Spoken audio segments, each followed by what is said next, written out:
अरविंद सिंह है जो चावल चोरा के ले जा रहे थे। जांच में साबित हो गया अरविंद सिंह चावल चोर है। बीटीएमसी का चावल चोरा के लेकर के जाते हैं, जो बौद्धों के लिए, भूखों के लिए दान लोग देते हैं। बौद्ध मंदिर में खीर के लिए दान आता है, वो चावल वो अपने गाड़ी काला स्कॉर्पियो में पैक करके लेके जाते हैं। जिस गाड़ी से घूम रहे हैं उसका किस्ती बोध गया मैनेजमेंट कमेटी भरता है। गैर बौद्ध लोग हैं, उन्होंने उन डॉलर चुराते हुए पकड़े गए। 80 लाख रुपया फाइन के रूप में बीटीएमसी ने भरने का काम किया, जिसके वजह से फाइन भरा गया। वो लेखपाल सुजीत मिश्रा, उसके वजह से फाइन 80 लाख रुपया जमा किया गया, लेकिन उसको टर्मिनेट नहीं किया, हटाया नहीं गया और उसको 6,000 रुपया बढ़ा करके पुरस्कृत किया गया। ये ऐसा चल रहा है। बौद्ध महाविहार में इतनी ताकत है कि देश का सबसे बड़ा अस्पताल यहाँ से चल सकता है। बौद्ध महाविहार में इतनी ताकत है कि पूरे देश का सबसे बड़ा यूनिवर्सिटी हम संचालित कर सकते हैं, यदि इसके प्रबंधन सही हाथों में आ जाए तो। इनके जो 33 करोड़ है उनको कोई जानता कहाँ बाहर में। ये तो पुष्पक विमान से उड़ते रह गए, भारत के सीमा से बाहर नहीं गए, भारत के सभी राज्य में नहीं पहुंच पाए, और गौतम बुद्ध पैदल चल के पूरी दुनिया में छा गए, जहां बुद्ध ही नहीं, बुद्ध की धरती से आने वाले लोगों को रिस्पेक्ट करते हैं। बुद्ध के वजह से नरेंद्र मोदी जी को इसलिए विदेशों में रिस्पेक्ट मिलता है कि बुद्ध की धरती से आए हैं। यदि लोग जान जाए कि छुआछूत वाला धरती से आए हैं, सावा बीता धरती छुआए वाला धरती से आए हैं, तेली के देखने से जतरा खराब होने वाला धरती से आए हैं, तो कोई वैल्यू दे इनको। इनकी जायज मांग है। और ये संविधान लागू होने से पहले एक समझौता पत्र बना था, जिसको एक्ट का रूप दे दिया गया कि भाई पहले देश को आज़ाद हो जाने दो, संविधान लागू हो जाने दो, उसके बाद बौद्ध महाविहार दिया जाएगा। ये जब आज़ाद पार्क में जब कांग्रेस का अधिवेशन हुआ था, उस अधिवेशन में भी सवाल को उठाया गया था। तो उन्होंने कहा था कि पहले देश को आज़ाद करा देते हैं, अभी तो हम सब लोग गुलाम हैं, तो पहले देश को आज़ाद करा देते हैं, उसके बाद बौद्ध महाविहार पर हम लोग इस पर विचार करेंगे। लेकिन देश आज़ाद हो गया। देश आज़ाद होने के 75-76 साल बाद भी आज बीटीएमसी एक्ट कायम है। और ये एक्ट जो है, जिसमें 9 सदस्यीय कमेटी है, उस 9 सदस्यीय में 4 बौद्ध होंगे, 4 हिंदू होंगे और ये 8 सरकार के द्वारा नामित होंगे। उसके अलावा जो अध्यक्ष होंगे, जिला पदाधिकारी, उसके पदेन अध्यक्ष होंगे। तो इस तरीके से भेदभावपूर्ण पर आधारित एक एक्ट, जो संविधान लागू होने से पहले का एक्ट है, वो कैसे काम कर सकता है? तो ये पूरी तरीके से काला कानून है। इस काले कानून को खत्म करके पूर्ण रूप से जो ये बौद्ध महाविहार है, बौद्धों के हाथ में सौंपा जाए। क्योंकि जब आप देखिएगा दूसरे धर्मावलंबियों के साथ में, चाहे वो जमा मस्जिद का सवाल हो या कोई भी मस्जिद का सवाल हो, उसका प्रबंधन उस धर्म के मानने वाले लोग करते हैं। उसी तरीके से हिंदू धर्म के, चाहे विष्णुपद हो, जगन्नाथपुरी का मंदिर हो, काशी विश्वनाथ का मंदिर हो, या अभी राम मंदिर जो बना, इसका संचालन हिंदू धर्म के मानने वाले लोग करते हैं। और उसी तरीके से गुरुद्वारा, चर्च, सबका अपने उसके धर्म के मानने वाले लोग संचालित करते हैं। तो भाई ये बौद्ध महाविहार बौद्धों का सबसे पवित्र स्थल है, वर्ल्ड पीस सेंटर है, जहाँ पे शांति का संदेश पूरी दुनिया में गया। उनको कैसे हम दूसरे के हाथ में रख सकते हैं? सवाल यह है, क्योंकि हमने इसके पहले भी घोषणा की कि जो बीटीएमसी के तहत जो गैर बौद्ध लोग हैं, उन्होंने डॉलर चुराते हुए पकड़े गए। वो लोग यहाँ से चावल चुराते हुए पकड़े गए, काले गाड़ी पे स्कॉर्पियो पे लेकर के। यहाँ के बीटीएमसी के मेंबर है अरविंद सिंह, वो चावल लेकर के पकड़े गए, जिसका फोटो, तमाम चीज़, वीडियो हमने जारी किया। और तमाम तरह के अनैतिक काम यहाँ पर हो रहा है और बौद्ध धर्मावलंबियों को ठगने का काम चल रहा है। यहाँ पर आप देख सकते हैं कि दीनानंद भंते जो केयर टेकर हैं, वो एक साधारण सा केयर टेकर, वो आज अरबों रुपया का मालिक बन गया। देश का सबसे बेहतरीन बस उसका है, रिसोर्ट उसका है, उसका घर जा कर के आप देखिए तो घर में बड़े बड़े लिफ्ट लगे हैं, ले कि कोई महल में आ गए हैं। तो इस तरीके का बौद्ध महाविहार का जो दान होता है, वो बौद्ध धर्म के मानने वाले लोग से बरगला करके अपने निजी इस्तेमाल में इसका इस्तेमाल किया जा रहा है। ये बौद्ध महाविहार में इतनी ताकत है कि देश का सबसे बड़ा अस्पताल यहाँ से चल सकता है। बौद्ध महाविहार में इतनी ताकत है कि पूरे देश का सबसे बड़ा यूनिवर्सिटी हम संचालित कर सकते हैं, यदि इसके प्रबंधन सही हाथों में आ जाए तो। लेकिन आपने देखा कि पिछले 3 साल से FCRA कोड निरस्त था। जो फॉरेन करेंसी जो आता था, डॉलर, जो खाते में वो निरस्त किया गया।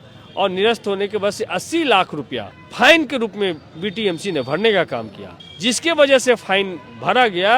वो लेखपाल सुजीत मिश्रा, उसके वजह से फाइन 80 लाख रुपया जमा किया गया, लेकिन उसको टर्मिनेट नहीं किया, हटाया नहीं गया और उसको 6,000 रुपया बढ़ा करके पुरस्कृत किया गया।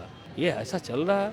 सर आप कह रहे हैं गैर बुद्धिस्ट है, लेकिन वो लोग कहते हैं कि हम लोग तो एक ही हैं, हिंदू बौद्ध सब ब्राह्मण एक ही हैं। तो भाई सब एक ही है, तो अयोध्या में भी हम लोग को दे दें जगह, बौद्धों को जगह दें, इस्लाम भी एक ही है, यहीं इस्लाम कहीं से थोड़ा है, यहीं के लोग हैं, तो उनको भी मेंबर बनाए, सिख को बनाए, ईसाई को बनाए। तो विष्णु पद में तो एक भी पुजारी दलित नहीं है, एक भी पुजारी प्रेम कुमार जी का जात का तो नहीं है, एक भी पुजारी जीताराम मांझी जी का जात का तो नहीं है तो बताइए। बुद्धिस्ट भी नहीं, बुद्धिस्ट भी नहीं है। तो फिर गौतम बुद्ध जिन्होंने पाखंडवाद को, मनुवाद को, ब्राह्मणवाद को नखारा और इन्होंने टीचिंग दिया कि सभी मनुष्य जन्म से बराबर है। क्या वो मानते हैं सभी मनुष्य जन्म से बराबर हैं? वो तो कहते हैं कि मनुष्य 4 जगह से जन्म लिया। कहाँ से जन्म लिया ये भी बता दिया उन्होंने। 6,743 जातियां बना दिया। गौतम बुद्ध ने तो सबको एक किया। वो कह रहे हैं कि विष्णु के अवतार है बुद्ध। विष्णु के अवतार हैं बुद्ध है, ये उनको किसने बताया? ये ज्ञान कहाँ से आया? इसके लिए तो उनको नोबेल पुरस्कार दे देना चाहिए। नालंदा, विक्रमशिला, तक्षशिला विश्वविद्यालय में पढ़े थे वो, उन्होंने तो जलाने का काम किया, बनाने का तो काम किया नहीं। भारत के शूद्रों को तो पढ़ने से उन्होंने वंचित किया। भारत की शूद्र महिलाओं को बदन ढकने से उन्होंने रोक लगाया। भारत की महिलाओं के पति मरने के बाद जिंदा जलाने का प्रथा उन्होंने चलाया। और यहाँ तक कि सावा बीता धरती भी छुआ जाए ऐसा जात बनाया, परछाई से लोग छुआ जाए ऐसा जात बनाया। हम तो चाहते हैं कि सब लोग को बराबर मानना शुरू कर दें। इससे बड़ी बात क्या हो सकती है? बराबर माने। तो यदि बाबा साहब भीमराव अम्बेडकर संविधान नहीं लिखे होते तो आज जो हम बोल पा रहे फ्रीडम ऑफ स्पीच हमको नहीं था। मनुस्मृति में था क्या फ्रीडम ऑफ स्पीच? वो तो 10 उंगली का लोहे का सलाख आपके मुंह में डाल देना था यदि ऊंची आवाज में आप बोलते तो। एक आसन पे बैठते तो आपके चुतर कटवा करके देश से निकाला कर देने का फरमान था। तो इन लोगों ने भेदभावपूर्ण आधारित समाज और धर्म अपना बना लिया और उसमें हम सब लोग को सरवाइव करने। तो गौतम बुद्ध ने जो हमको स्वतंत्रता, बंधुता, करुणा पे आधारित जो धर्म बताया, डॉक्टर भीमराव अम्बेडकर ने भी हमको उसी रास्ते पे चलने के लिए हमको बताया। और 14 अक्टूबर 1956 को उन्होंने बौद्ध धर्म की दीक्षा ली। तो हम सब लोग को इस बौद्ध धर्म के सबसे पवित्र स्थल बौद्ध महाविहार को बचाने के लिए जो अतिक्रमण चल रहा है, उसमें जो बुद्ध की मूर्तियां हैं उसको 5 पांडव घोषित किया जा रहा है। उसके अंदर जहाँ पे दिए जलाए जाते हैं उसको काला हो गया है, तो उसको कह रहे शिवलिंग है। तो भैया गौतम बुद्ध या तो गलत जगह पे आके बैठ गए, उनको ज्ञान नहीं था, या सम्राट अशोक को ज्ञान नहीं था। सबसे ज्यादा तो एंटीना वाला लोग को ज्ञान था। ये लोग तो कहते हैं कि जाते हैं तो कि हम बुद्ध के देश से हैं, बस बाहर में जाके, क्योंकि इनके जो 33 करोड़ है उनको कोई जानता कहाँ बाहर में। ये तो पुष्पक विमान से उड़ते रह गए, भारत के सीमा से बाहर नहीं गए, भारत के सभी राज्य में नहीं पहुंच पाए। और गौतम बुद्ध पैदल चल के पूरी दुनिया में छा गए, जहाँ बुद्ध ही नहीं, बुद्ध की धरती से आने वाले लोगों को रिस्पेक्ट करते हैं। बुद्ध के वजह से नरेंद्र मोदी जी को इसलिए विदेशों में रिस्पेक्ट मिलता है कि बुद्ध की धरती से आए हैं। यदि लोग जान जाए कि छुआछूत वाले धरती से आए हैं, सावा बीता धरती छुआए वाला धरती से आए हैं, तेली के देखने से जतरा खराब होने वाला धरती से आए हैं, तो कोई वैल्यू दे इनको? ये तो जानते हैं कि भैया। सर ये इस आंदोलन का अगला स्टैंड क्या होगा आप लोगों का? जब तक हमारी मांग पूरी नहीं होगी, किसान आंदोलन के जैसा हमारी लड़ाई जारी रहेगी।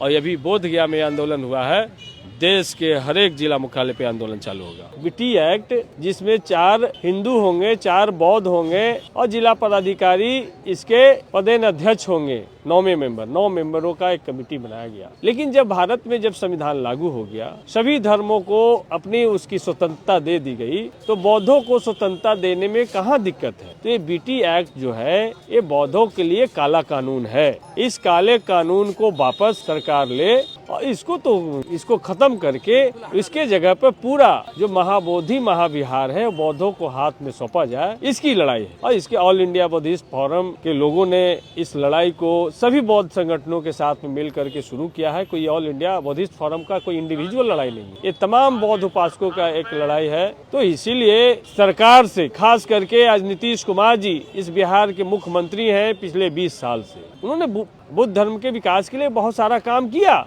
लेकिन जो सबसे जरूरी काम करना था उस काम को उन्होंने नहीं किया। और वो भी मनुवादियों से, ब्राह्मणवादियों से जो उनको मिसगाइड करते हैं, उस मिसगाइड में फंसे हुए हैं। तो बीटीएमसी एक्ट को खत्म करके पूर्ण रूप से बौद्धों को हाथ में दिया जाए, इसकी लड़ाई है। 12 तारीख से लड़ाई लगातार ये लोग हंगर स्ट्राइक पर हैं। अभी तक कोई लिखित आश्वासन इन लोगों को नहीं मिला है। अभी तक सरकार का कोई प्रतिनिधि इनसे आके बात नहीं किया है। धमकी देने जरूर कोई आते हैं कि आप हटा लो, कानूनी कार्रवाई करेंगे, जेल में डालेंगे। भैया जेल में डालो। 84 दिन CNRC NPR के खिलाफ में इस देश के बहुजन समाज के लोग जब बैठे तो आपने लोगों को जेल में डाला, फिर अंत में आप उस एक्ट को शिथिल किया। देश के किसानों ने जब 3 कृषि कानून, जो काला कानून था किसानों का, उसके खिलाफ में जब सड़क पे उतरे, जब गाजीपुर बॉर्डर से लेकर के बाघा बॉर्डर, तमाम बॉर्डर पर जब बैठे, तो आपने उस 3 कृषि कानून को वापस लिया। तो यदि आप चाहते हैं कि बुद्ध के अनुयायी, अंबेडकर के अनुयायी, पेरियार के अनुयायी, यदि आप जगदेव के अनुयायी अगर चाहते हैं कि उसी तरीके से, जिस तरीके से किसान लड़ाई लड़े, जिस तरीके से CNRC को लेकर के हमारे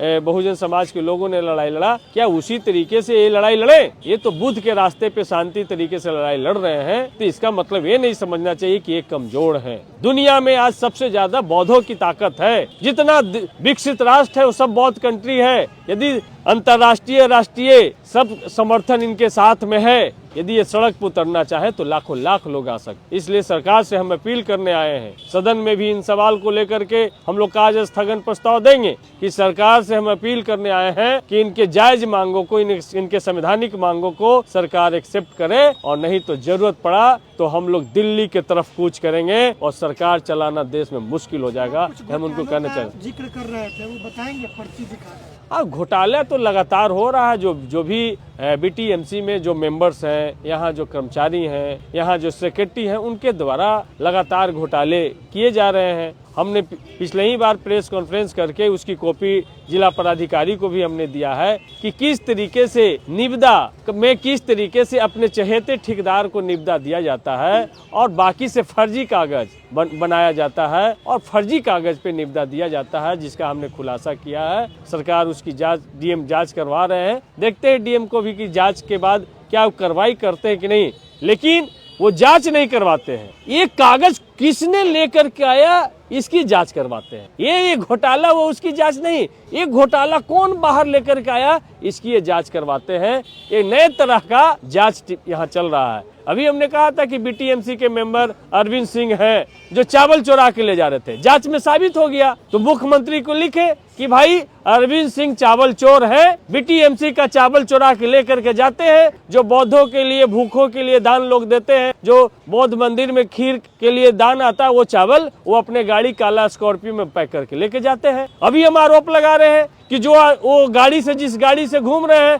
उसका किस्ती बोध गया मैनेजमेंट कमेटी भरता है। इस आरोप की जांच करवाए वो। तो तमाम चीज घोटाला चल रहा है। और आप बहुजन मीडिया को, सोशल मीडिया के साथियों को हम धन्यवाद देते हैं कि जो मेन स्ट्रीम मीडिया सोचती है कि मेरे बगैर आंदोलन नहीं हो सकता है, अब आपकी कोई जरूरत नहीं है। हमारे पास सोशल मीडिया, बहुजन मीडिया की ताकत है। हम लड़ाई लड़ के दिखाएंगे और जीत के दिखाएंगे। ये जो जिस BTMC में तमाम सदस्य गैर बुद्धिस्ट, अगर वो हट जाएंगे और सारा का सारा अधिकार बौद्धों को मिलेगा तो क्या लाभ होगा, और ये है तो क्या हानि हो रहा है? देखिए, सबसे बड़ा वर्ल्ड पीस सेंटर ये है हमारा।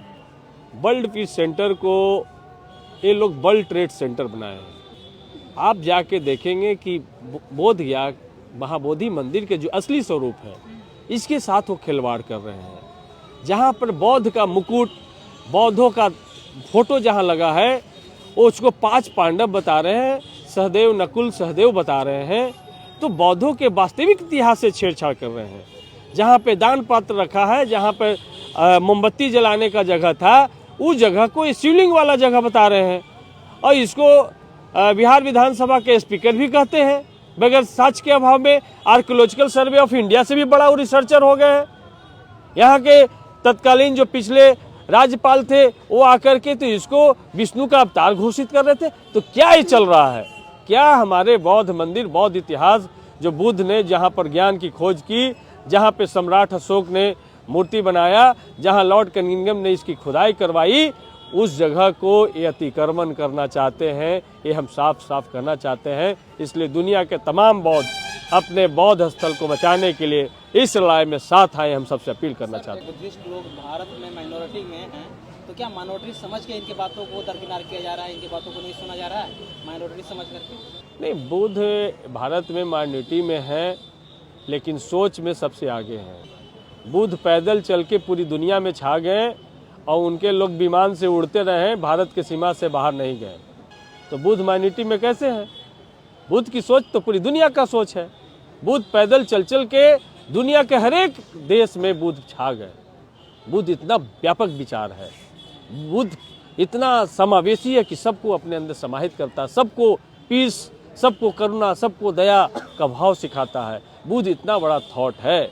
तो इसलिए बुद्ध को जो लोग माइनॉरिटी में समझ रहे हैं, बुद्ध माइनॉरिटी में नहीं है।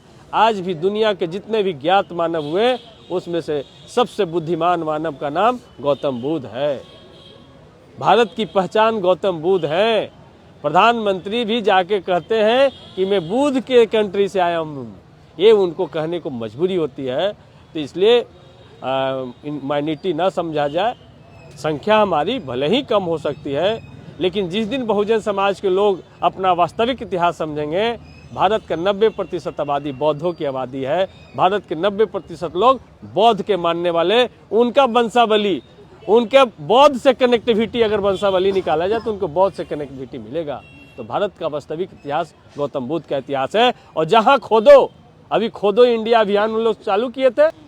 हम चैलेंज करते हैं कि जितनी भी मंदिर है उनको खोद दो, नीचे में बुद्ध ही मिलेंगे, दूसरा और कुछ नहीं मिलेंगे। लंबे अरसों से लड़ाई चल रही है, सफलता अभी तक नहीं मिली। क्या लगता है कि इस हड़ताल के बाद सफलता मिलेगी? सफलता कोई मायने नहीं रखता, लड़ाई मायने रखता है। लड़ाई हमारी जारी है जब तक न्याय नहीं होता है, और जब तक शरीर में जान है तब तक ये लड़ाई जारी है। हमारे बात कोई लड़ेंगे, लेकिन हम बौद्ध महाविहार का अतिक्रमण नहीं होने देंगे। बौद्ध महाविहार को हम मुक्त करा करके लेंगे, ये मेरा संकल्प है। यही मेरी आम जनता से आह्वान है।